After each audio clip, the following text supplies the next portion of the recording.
পড়ছিলাম দুজনে, কলমে সানা শেখ। পর্ব সংখ্যা ৯। আপনি তো খুব ভালো করেই জানেন আমি কি বলতে চাইছি। জানার পরও এত নাটক করার কি আছে? জাওয়াত দাঁতে দাঁত চেপে বলল, তুই নাটক না করে কি বলতে চাইছিস ক্লিয়ার করে বল। সাইয়ার আর আগে ফেটে পড়ে চেঁচিয়ে উঠল, এত বছর দেশের বাইরে থেকে আমাকে ভুলে অন্য মেয়ের সঙ্গে রঙ্গলীলা করে এখন আবার সেসব আমার মুখে বলাতে চাইছেন যেন আরও বেশি করে পোড়াতে পারেন। কোনো লাভ নেই, আমি আর পড়ব না। জাওয়াদ হতবিহ্বল হয়ে সাইয়ারার দিকে তাকিয়ে রইল। এই মেয়ে কি বলছে এসব? সে আবার কবে তার বউকে ভুলে অন্য মেয়ের সঙ্গে রঙ্গলীলা করলো? মাথা ঠিক আছে তোর? কি বলছিস বুঝে বলছিস? না বুঝে বলবো কেন? আমার মাথা একদম ঠিক আছে। জাওয়াদ রাগে ফেটে পড়ে বলল, আমার জীবনে তুই ছাড়া অন্য কোনো মেয়ে ছিল এটা তোর মাথায় ঢুকলো কিভাবে? তুই নিজে আমাকে ঠকিয়ে এখন আবার আমার উপর মিথ্যা দোষারোপ করছিস কোন সাহসে? সাইয়ারা দাঁতে দাঁত চেপে বলল, আমি মিথ্যা দোষারোপ করছি আপনার উপর? আমি আপনাকে ঠকিয়েছি? শুনেছি চোরের মায়ের বড় গলা, এখন দেখছি ঠকবাজেরও বড় গলা। লন্ডনে গিয়ে সুন্দরী মেয়ের সাথে ঘুরে বেড়ানো, রেস্টুরেন্টে গিয়ে সেলফি তোলা আর একে অপরকে জড়িয়ে ধরে চুমো খাওয়া সব মিথ্যা। এসব করার সময় আপনার এই নীতিবাক্য কোথায় ছিল জাওয়াদ শিকদার? নিজের ৭ খুন মাফ করে এখন আমাকে জান্নাত আর জাহান্নামের ভয় দেখাতে এসেছেন? সাইয়ারার কথা শুনে জাওয়াদ স্তব্ধ হয়ে গেল। মাথায় যেন বজ্রপাত হলো। কিছু সময়ের জন্য শ্বাস নিতেও ভুলে গেল। তার এমন রিয়াকশন দেখে সাইয়ারা তাচ্ছিল্যের স্বরে বলল, ভালোই তো নাটক করতে জানেন দেখছি। এমন ভাব করছেন যেন এসব আপনি করেনইনি। জাওয়াদ নিজেকে সামলে আঙুল তুলে বলল, কি বললি তুই? লন্ডনে আমি কি করেছি? কি করেছেন সেটা মাত্র ৩ বছরেই ভুলে গেছেন? তোকে কে বলেছে লন্ডনে আমি এসব করেছি? আপনার মা, বাবা, কাকা, আপনার পুরো পরিবার বলেছে। শুধু বলেনি, তারা প্রমাণও দেখিয়েছিল আমাকে। আমি নিজের চোখে দেখেছি আপনি ওই মেয়েকে চুমু খাচ্ছেন। আপনি নিজের মুখেই তো বলেছিলেন আমাকে তালাক দিয়ে আপনার প্রেমিকাকে বিয়ে করবেন। এত দ্রুত সব ভুলে গেলেন কি করে? নাকি নাটক করছেন ভুলে যাওয়ার? জাওয়াদের চেহারা রক্তশূন্য হয়ে গেছে। স্থির দৃষ্টিতে তাকিয়ে আছে সাইয়ারার দিকে। দুজনেই চুপ হয়ে যাওয়ায় রুমের ভেতর নীরবতা নেমে এসেছে। দুজনেই একে অপরের দিকে তাকিয়ে আছে। সাইয়ারার চোখের পানি টলমল করছে। জাওয়াদের সামনে নিজেকে যতই শক্ত রাখার চেষ্টা করুক এখন পারছে না। মুহূর্তের মধ্যেই তার টলটলে চোখ জোড়া থেকে ঝরঝর করে পানি গড়িয়ে পড়তে লাগলো। সাইয়ারা চোখের পানি মুছে আঙুল তুলে জড়ানো গলায় বলল, আমি আপনাকে জীবনেও মাফ করব না। শেষ বিচারের দিন আমি আপনাকে ছাড়ব না। ওই দিন আমাকে ঠকানোর প্রতিটা হিসাব আমি নেব। আপনার জন্য আমি যত চোখের পানি ফেলেছি সব কিছুর হিসাব নেব।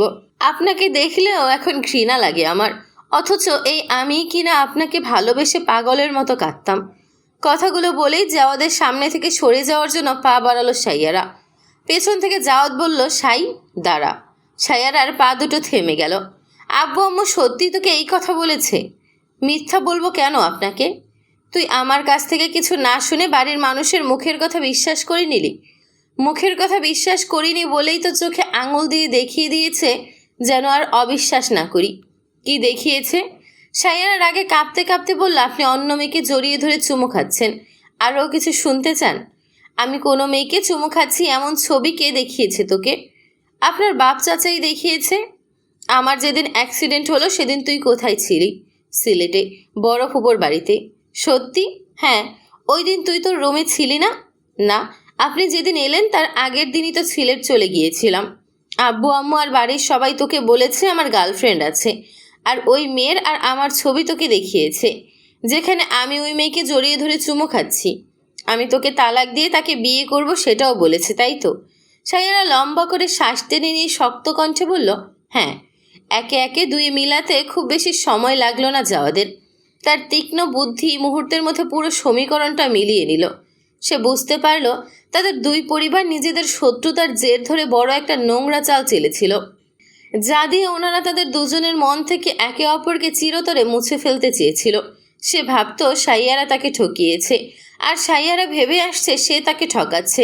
কিন্তু সত্যিকার অর্থে তারা একে অপরকে ঠকাচ্ছে না, বরং তাদের পরিবারই তাদের ঠকাচ্ছে, তাদের দুজনের মধ্যে ভুল বোঝাবুঝি তৈরি করে। সাইয়ারার মুখের দিকে তাকিয়ে থাকতে থাকতে হাসল জাওয়াদ। অদ্ভুত তার হাসি। তাকে এভাবে হাসতে দেখে খ্যাপাটে দৃষ্টিতে তাকিয়ে রইল সাইয়ারা। মুহূর্তের মধ্যেই নিজের মাথার চুল 2 হাতে খামছে ধরল জাওয়াদ। প্রচণ্ড ক্ষোভে গলা ফাটিয়ে চিৎকার করে উঠল। তার চিৎকার শুনে হকচকিয়ে গেল সাইয়ারা। ভয় পেয়ে পিছিয়েও গেল কিছুটা। জাওয়াদ থামল, মাথার চুল ছেড়ে দিল, হুইল চেয়ার নিয়ে দ্রুত বেরিয়ে গেল রুম থেকে। কি হলো বুঝতে না পেরে পেছন থেকে জাওয়াদের যাওয়ার পথে তাকিয়ে রইল সাইয়ারা।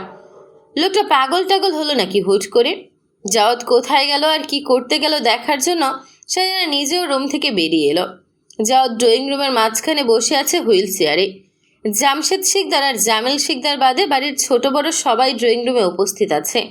হোসনি আরা ছেলেকে আবার একই প্রশ্ন করলেন, কি হয়েছে জাওয়াদ? চিৎকার করলি কেন এভাবে? কি নিয়ে তর্কাতর্কি করছিলি দুজনে? জাওয়াদ মায়ের কথার জবাব দিল না।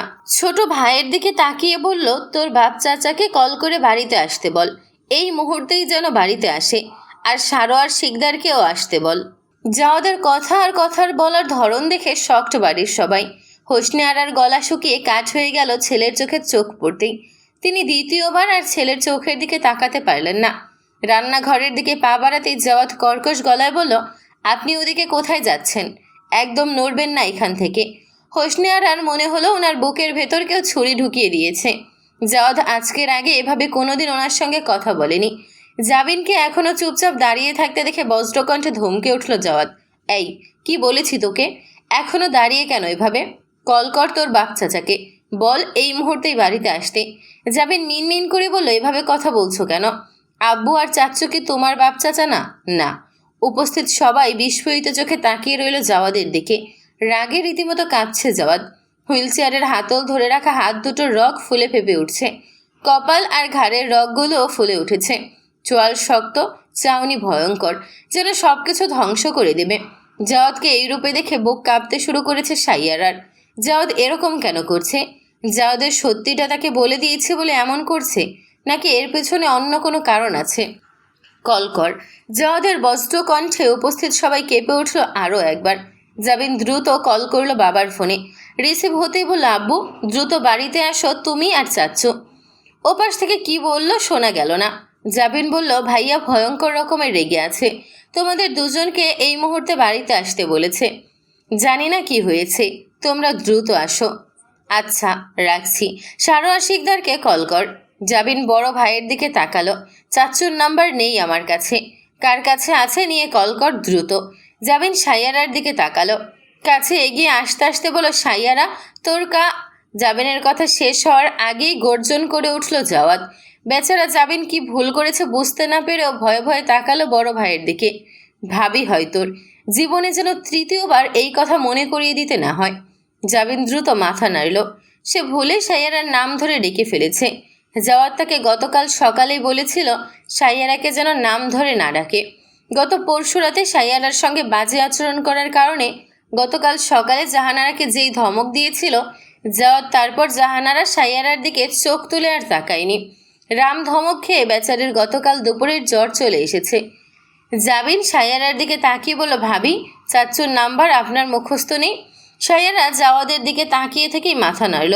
জাবিন নিজের ফোনটা এগিয়ে ধরে বলল, কষ্ট করে নাম্বারটা তুলে দিন। সাইয়ারা ফোনটা হাতে নিয়ে বাবার নাম্বার তুলে দিল।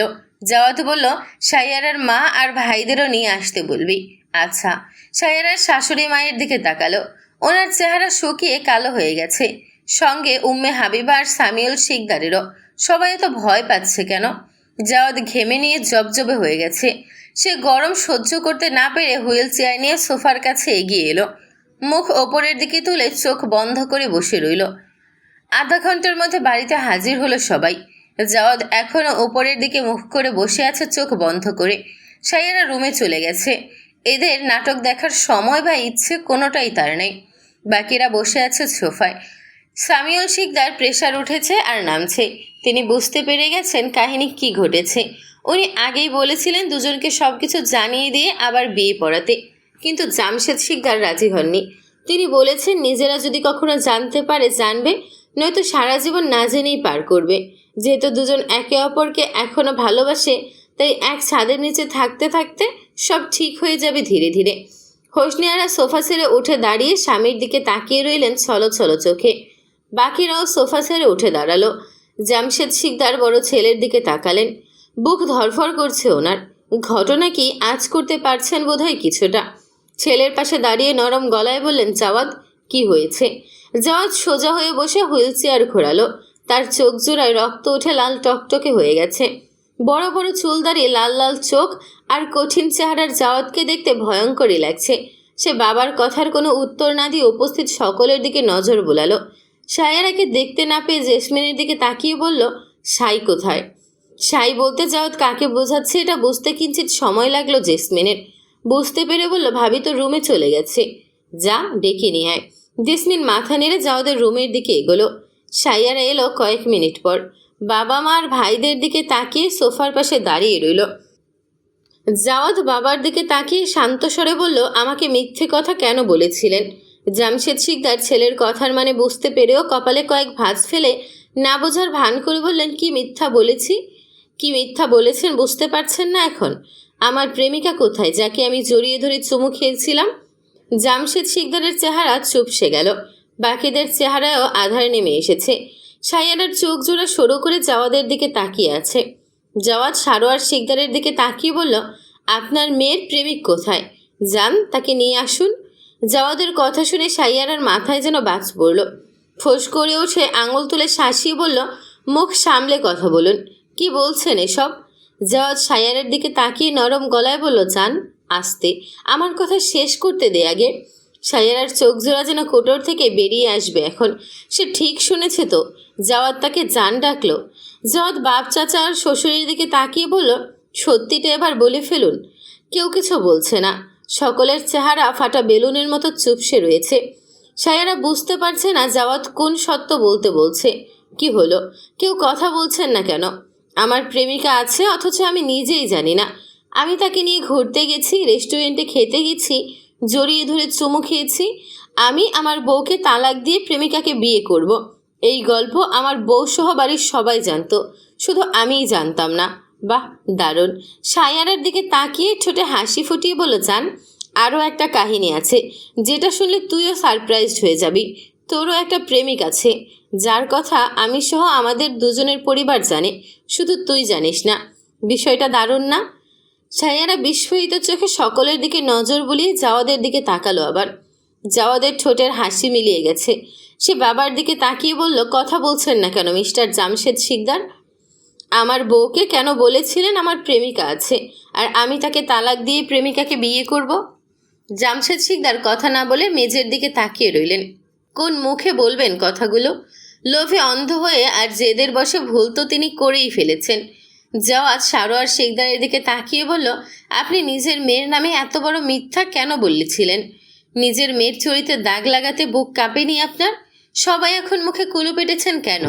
সারোয়ার শিকদার নিচের দিকে দৃষ্টি রেখে বললেন, আমার মেয়ের চরিত্রে দাগ লাগাতে আমার বুক অবশ্যই কেঁপেছিল, কিন্তু আমার মেয়ের চরিত্রে দাগ প্রথম তোমার বাড়ির মানুষই লাগিয়েছিল।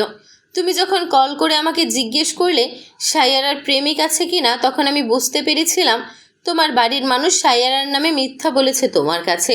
আমি শুধু তোমার বাড়ির মানুষের কথার সঙ্গে তাল মিলিয়েছিলাম। কেন মেলালেন?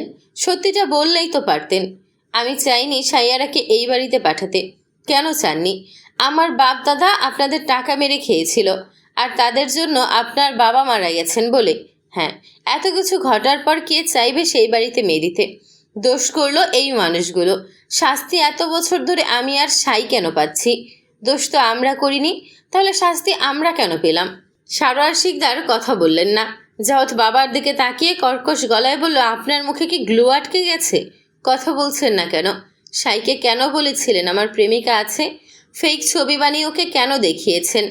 জামশেদ শিকদার মুখ তুলে গম্ভীর গলায় বললেন, আমি চাইনি সাইয়ারাকে এই বাড়িতে তুলতে। তুই ওকে ছাড়বি না, সাইয়ারাও তোকে ছাড়বে না, তাই মিথ্যা বলেছিলাম। আর আর এডিট করে ছবি বানিয়ে ওকে বলেছিলেন ওই মেয়ে আমার প্রেমিকা, আর তাকে আমি বিয়ে করব। জামশেদ শিকদার কথা বলেন না। জাওয়াদ চুপ করে বসে রইল। সে আসলে গুছিয়ে কিছু বলতে পারছে না। সে অনেক কষ্টে নিজেকে এমন শান্ত রেখেছে। তার তো ইচ্ছে করছে বাড়ির সবাইকে খুন করে ফেলতে। এরকম পরিবারও হয়? এরা নিজেদের শত্রুতার জের ধরে তাদের দুজনের কতগুলো বছর নষ্ট করে দিল। এই যে সে স্বাভাবিক মানুষের মতো হাঁটতে চলতে পারে না, এটাও তো এই পরিবারের মানুষগুলোর জন্যই।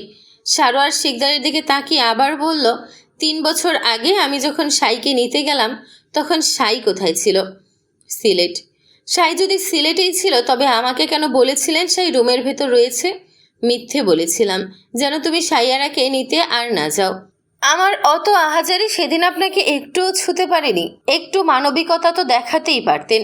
তা না করে উল্টো ঘাড় ধরে বাড়ি থেকে বের করে দিলেন। সেদিন যদি আমি মরে যেতাম তবে আজ কী হতো বলুন তো?